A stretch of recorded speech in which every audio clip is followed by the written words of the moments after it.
sorry for the long break. I've been off ill for a while, as you might have seen on the channel and some of my posts. I contracted tonsillitis about Thursday last week, I believe, and it's something I get every now and again. I haven't 100% fully recovered from it, but what it tends to do is that I get the sore tonsils, they start, then eventually the flu symptoms come and follow it, so the fever, the nausea, everything else to go with it, the sinus issues, and that tends to peak. I'm like out of action for several days, and then I recover fairly quickly after it peaks, but then it takes a while for me to get back to 100%, and that's kind of where I'm at the moment. My throat, as you probably can hear from my voice, is not fully recovered, but it's getting better every day. I'm taking medication, I'm taking lozenges, I have a chamomile tea with honey on standby whenever I run out of breath, but I feel like I can talk for a decent amount of period as long as I don't elevate my voice too much. I can deal with a couple of videos, and I really need to get back to some videos because it's been about a week and a half since I recorded anything. And obviously, you guys want some content. I want to get the content out, and it's been a bit of a hiatus since the Hadal project review because that was the one video I recorded before I got sick. You can even hear me slightly going a bit off at the end of that video because that's when it started to hit. But, I'm kind of, apart from a little bit of a throat and a bit of a sinus issue, it's pretty much 100% there. So I feel I can at least do the odd review video and at least get back to some content because I've got a lot of stuff to get on with. I want to do like several top 10 lists. I want to get Wavelength and Coloma and Awkward Guess reviews done. Those are free on my current agenda. And yeah, I just generally want to get back into the swing of things. So thank you for being patient. Thank you for everybody who's kind of sent me a nice get well soon note or anything. Not loads of you, but then I wasn't exactly going, oh my God, I'm sick, give me sympathy. No, it's like, those of you who, sent a message and thanks. It was appreciated. So, I'm back in, so it's time to get on with it. So in terms of the blog itself, as I mentioned, those are the reviews that are coming up in terms of top 10s. The next one is going to be top 10 games with a high replay value. And the next one after that will probably be, it was a toss-up between top 10 middleweight games and top 10 multiplayer games for 2 players. I don't know which order I'll do the 2 in. Put it in the comments which one you'd like to see first. The Patreons voted on it and it was kind of equal footing as to which one of those 2 should be next. So, I'm willing to open it up to the floor a little bit more to see, which one do you want to see first. So middleweight games, so games that aren't too light, aren't too heavy. Obviously that's going to be quite a subjective one, and there's a ton of midweight games, so, there's a lot to choose from. And people have asked a lot about me doing a top 10 multiplayer games that are best with 2 players, so I figured, why not? I'll do that list as well. So let me know which one you prefer. But I also want to get those reviews done. But if you want to check out content I've already had, just looking at my blog at the moment, Hadal project went up the previous week, a less than stellar review for that Time Stories Revolution. The podcast, Season 4, Episode 2, went up recently where I talk about consistent publishers. Like I say, I want to get a podcast out more often now, so I feel like I'm on the right track. And people have been very positive about the whole Q&A thing that I'm doing. So thanks. I've got 3 more questions still from non-Patreons to answer in the next episode, and I will be doing so. But by all means, keep sending me your questions on Facebook, Twitter, or on the comments, whatever, it's easy. It's better if you do it via email or Facebook and Twitter, because YouTube comments are, it takes a while for me to catch up with them sometimes. But yeah, send me the questions, I'll be glad to answer them. The Q&A is a popular thing, and I'd like to be able to just do a few every now and again on an episode. Crystal Palace review. As you know, I'm also doing written reviews whenever I need to catch up with a backlog. I almost did a written review for Awkward Guess, but I thought, I want to talk about this one. But I decided, okay, cool. I do the occasional written one, and if you haven't been able to keep up to date with those, then I do post Facebook and Twitter links to them when I finish them. They don't appear on the YouTube channel, of course. But if you check out my actual blog page, the blogger page at brokenmeeple.blogspot.com, you will see everything I do as well as the written reviews, and you can catch out Crystal Palace and Mississippi Queen from the last month or 2. In fact, was there one before Mississippi Queen? Oh yeah, and Dust in the Wings, that was the one before then. And Final Hour. They're the written reviews I've done in the past couple of months. I also put these on Board Game Geek as well as the videos I do. As for the videos, well, you can see what's being done on the channel. That's the videos that are there for you to see. So, as I say, back into the swing of things. You just might have to put up with, for the next few videos, seeing me either do a lot of transitions, where I've got to take a breath, or if you really don't mind, just watch me take a nice slurp of tea.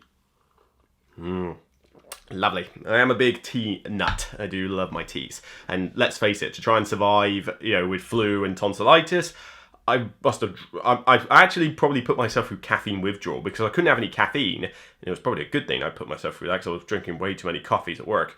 But I mean, mint teas and ginger teas and turmeric teas and chamomile teas and green teas, you name it. I went through my entire herbal collection with honey and lemon aplenty, grated ginger, the works. I went through every home remedy I could think of to try and get better. And it works. I reach a peak and then I quickly start recovering, minus the, one or two aspects. But, well. Show must go on, and I better not waste what breath I have to ramble because I want to do a couple of review videos after this. So what's the other point of this video? Well, I wanted to just briefly mention about Airecon, A-I-R-E-C-O-N. This is a convention I go to every year now in early March. It's run by Mark Cook, as well as Ben and some of his other friends up north in Harrogate. It's grown, shall we say, from the first time I went there. I remember going to what was, I think, just in the village hall. It was a really small affair. I mean, it almost kind of wasn't even worth the trip up north to go to it. I mean, it wasn't bad, but it was a really small-scale convention. I went there to check it out, but I think I must have been up there at the time. Otherwise, I wouldn't have justified the trip. But now it's in Harrogate. It's in the International, I think it's called the International Centre or something like that in Harrogate. But if you want to check out full details of the convention, then by all means just go to their homepage, search for Airecon, you will find it easily. And it's a very good website with all the links and information you need to know about location, times, the works. I'm not here to go through that list one by one. I just wanted to say what it is I'm doing there and, what the convention is like in general so that you can get the idea of, should I go there or not? Essentially, it's kind of like a mini UK Games Expo, and there's a huge disparity between the size of the Games Expo and Airecon, but Airecon has grown a lot in the few years since I've been going to it. Started from a village hall, then moved to that centre, but even whilst it's been at that centre, it's expanded into different halls, it's brought in more exhibitors, it's really taken advantage of the big building it has there, and it's grown in enough popularity that it deserves that extra space. But essentially, it has a dedicated section for bring and buy and some RPG stuff, and of course, a dedicated exhibitor section where they come in and set up a booth and basically show off a few games. There's a few retailers. Nothing huge. We're not talking UK Games Expo, flamboyant style booths and that. But, you get a fair amount of publishers, including some pretty famous ones, as well as a lot of local ones, some memorabilia retailers, that kind of thing. There's plenty enough to go and see and have a chat with people to, buy something cool. But they've expanded that space now because it used to be shared with a couple of other things. Now they've just got this huge dedicated exhibitor space, which should be pretty sweet. But the primary reason you go to Airecon is for the games. They've got a pretty decent games library from, the Travelling Man and a couple of other sponsors, as well as just their own games. And you pay a deposit, you go get the game out and you go and play it. There is a ton of open gaming space here. I mean, if you thought it was hard to get a table at the Expo or any other convention, this one, there is no reason you should be short of a table at Airecon. Even if it means you just have to go to a different room, because you've got the space by the library, you've got the space at the other end of that hall, you've got the space in the conservatory, which is a link to go upstairs, where there is another 2 halls worth of space in there. I mean, last year I remember that it's a bit of a walk. That's the only downside. If you're trying to get games from the library, you got to go all the way down and all the way back to get to the library and then all the way back in order to get back to your table. So you better make certain that you grab a couple of games, or at least one long one. But we were like, oh cool, it's a bit packed down here. Let's go upstairs, and it was quiet as a grave. We could have a good peaceful setting for a game. It's got all the space. There's no reason, even on the Saturday, that you shouldn't be able to find a table somewhere. And if you bought your own games and you have no use for the library, then, well, you can literally go upstairs, and that'd probably be my recommendation to you. Go upstairs. Of course, the tuck shop and the food is more to do with the entrance hall and that, so you kind of want to be as close as you can to one or the other. It kind of varies. But This is definitely a good convention to go to if you want open gaming, especially if you want to just meet a few strangers for games. They've got the flag system for I'm looking for players. People are willing to join in other games. You know, you can set up your game and just put up a flag and people will come along. There's a lot of us content contributors out there, you know, YouTube bloggers and that, who are there as well just to have a good time. Yes, we're there as a press member, but other than obviously taking coverage of the thing itself, you know, with, you know, some video, some photo footage, and of course doing shows like this about it, you know, we are there primarily to mingle with you guys and play games. So if you're there, then by all means, come and say hi to me. Honestly, I have no qualms about you saying hi to me. I welcome it. And if you want to jump into a game, then just jump into a game. I'll set up a few with looking for group sign. There are people who have already said, you know, let's meet up for a game at some point. I'd love to. You know, that's the main reason I'm there. Yes, I check out the exhibitors. Yes, I go and stick a few games in the bin and buy. But the main reason, other than obviously doing some, like, you know, press stuff while I'm there, is to sit down and play games for 3 days. And I'll be there for 3 days. From Friday morning all the way to Sunday evening, I will be there in full. You know, no questions asked. I don't know when I'll get there though, because normally I get there on the Thursday night. Like literally I leave work and then drive for nearly 5 hours to get up north. It's a bit of a trek from Portsmouth. You know, if I didn't like the convention as much as I do, I wouldn't travel 5 hours to get there. It wouldn't be worth it. But by the time I get there on a Thursday, I'm knackered and I need to go to bed. There's a chance I might be able to take some time off in lieu though and extend that trip to make the journey a bit more worthwhile.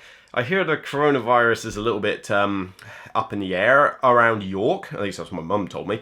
But, yeah, I'm not planning to go to York. This is Harrogate. I don't believe there's any coronavirus issues around there. So, and let's face it, I mean, we can't not go out just because of it. But I really wanted to visit York. I'm not sure if I am going to now, but I might still take some extra days to go visit a bit more of Harrogate, maybe go to Leeds, maybe check out the Yorkshire Dales, you know, go for a hike. You know, that's what I kind of like doing. So maybe I'll be there earlier than the Friday and maybe up for some games on the Thursday. We'll see. Depends what I can get off work, because obviously, you know, work's been stressful to say the least for the last month and a half. You know, well, actually 2 months. December was stressful, January was stressful, and the first 2 weeks of February was stressful. So things have started to mellow out and plod along now, and I should expect everything to be a little bit more, shall we say, easy going at work. I'm always busy, but not like stress busy for at least the next month and a half. And I look forward to 2 weeks off I got in April, where I'm doing that 8-day off, 16-day off work exploit around Easter, where you book 8 days off work, but you're effectively not working for 16 days straight. Oh yes, I've never had a chance to do that before. I'm doing it this year and I cannot wait. I don't even know if I'm going to be doing anything that 2 weeks. I might literally just be sat at home playing solo games for all I know, but I will definitely be glad to have the 2 weeks off work for that length of time. You know, maybe if there's a convention going on during that period, somebody could let me know. This is going to be around what, like 4th to 4th, 11th, 18th. Yeah, 4th to the 20th of April or something. I'll be off work. If there's a convention during that time, let me know. Maybe I can pop along and see. But enough about those conventions. What about Airecon here? So the convention itself, great, just to play games. I'll be there. Lots of others will be there. You don't have to worry about... I know there's some of you that are kind of like, I don't know if I want to turn up by myself to a convention. Is it good? Trust me, it's easy to get into games. It's easy to have people come along to games. You don't have to feel out of place or awkward or scared or anything like that. Just say hi, and if there's a game that you like the sound of, and if there's a game you've wanted to play and it's in the library, you can just take it out of the library, put it somewhere with a flag, and somebody will come along and probably want to play it. The convention is good for families as well. I mean, I haven't got kids. I've got nothing to do with kids, so obviously I'm not the best person to talk about that, but I see a lot of people bring their kids along, you know, whether it's in pushchairs or, you know, just to join in games, and it's very family friendly. You know, Mark goes out of his way to make certain it's inclusive for everybody, and it shows. You know, there are hardcore gamers there, there are brand new gamers there are families there, there's a general, like, wide breadth of people and a wide breadth of games being played. In terms of food, you've got a tuck shop there for your unhealthy stuff, which I don't tend to go to, but you can get your tea and coffee there, which I kind of need.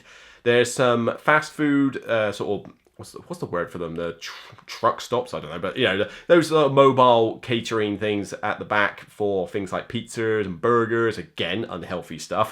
That is kind of one downside, I think, with the food in that. If you're planning to go to Airecon and eat healthily, it's not likely to happen. So the tuck shop doesn't really have any healthy food in it, and nor does the mobile catering out back. However, Harrogate itself is a really nice, really beautiful area. You know, it's a very nice picturesque. Is it a town or a city? I'm not entirely sure. But, you know, it's a very nice area. You've got parks to walk around. You know, if you want to take a break, just go walk around the parks. They're great. The flowers and architecture everywhere to check out, trees, greenery. It's a very good picturesque little, I'm just going to say city for now. You know, I don't know if it's a city or not, but there's a few other sites to see. I mean, I forget what it's called. There's a tea house there, but Betty's Tea House or something, and it's famous. It's like nationally famous, and oh god, yeah, you like afternoon teas like I do, then by all means go in there and check one out. It's expensive as all get out, and you're gonna need to book. You're gonna need to book a table because you ain't gonna just be able to drop in and expect to sit down anywhere. But it's lovely. It is nice. It's served properly. Oh yes, very very nice. But yeah, pricey. But failing that, literally you've got the centre here, and the town centre literally there. You know, it's that close. 5 minutes walk will get you pretty much to the centre of Harrogate, and there's cafes, there's restaurants, there's takeaways. You literally could just say, you know what, I want to just go out for a meal, walk away from, leave your games at the convention, go away for 5 minutes, and then like sit for an hour eating a decent dinner with someone, you know, gamers and that alike, and then come back, and your games will still be there. It's that close. It's very good for location, even if parking is a tad expensive if you're not staying there. But accommodation's pretty good as well, because you can literally stay at one of about 50 different guest houses or hotels. You know, even if you don't stay in the Premier Inn that's right next door to the centre, you could pretty much stay in about 20 different hotels and guest houses that are within a minute walking distance. In fact, I always tend to stay in a bed and breakfast opposite the centre or near enough the centre. And in fact, this time, if I'm right, I can't remember if it's up the road or if it's directly opposite the centre. I got a feeling it's across the road, but like I say, I literally just have to walk with a bag for 2 minutes. It does not take me long, so you know I can. You know, if I really wanted a break, I could just go home go back to the hotel for a bit, but that never happens. I leave the hotel, I never return to it until I need to go back to sleep. That's the way I am at conventions. So, yeah, honestly, I'll be there for the whole trilogy of days there. It's going to be enjoyable as always. I can't wait to see how the expanded rooms, cater for it now. You know, I don't want Airecon to get too big for its britches, though. That's what I'm a little bit concerned about, you know, because conventions, we don't need another UK Games Expo. We've got one.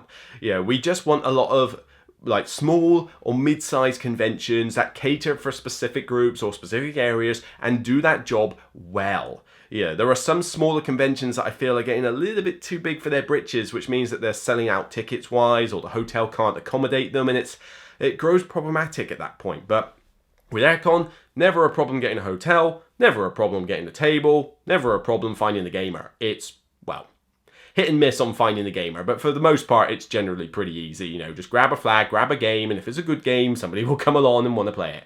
You know, yes, people do travel to a convention and stick with their friends. It's what people do. But, you know, if you're just open, you know, you're just saying, look, I'm here. Here's a cool game. I'm happy to teach it. Boom. You know, works for me. It'll work for you too. So, yeah, I'll just wrap up the vlog there. So, I look forward to Airecon. It's 13th, 14th, and 15th of March. 2020. I look forward to it every year, despite the fact that it's a long drive from Portsmouth to Harrogate. But it speaks volumes, because if it wasn't as good a convention, I wouldn't want to drive that far to the convention. You know, I would rather stay at home. But you know, I get to meet a lot of contributors there, you know, because it's kind of like one of those conventions where a lot of us like to go to, so it's a good central point. But yeah, it's just a very welcoming time. So hope to see you there. Hope you're there and you enjoy it as well. Glad to be back in front of a camera. I don't feel too bad, actually. A bit of water, a bit more tea or something, and I should be alright to do a couple of reviews. So, good to be back in the swing of things. Thanks for listening. Thanks for putting up with the break. Sorry it's been a while, and I'll see you on the next Broken Meeple review. Remember, it's only a game. Take care, guys.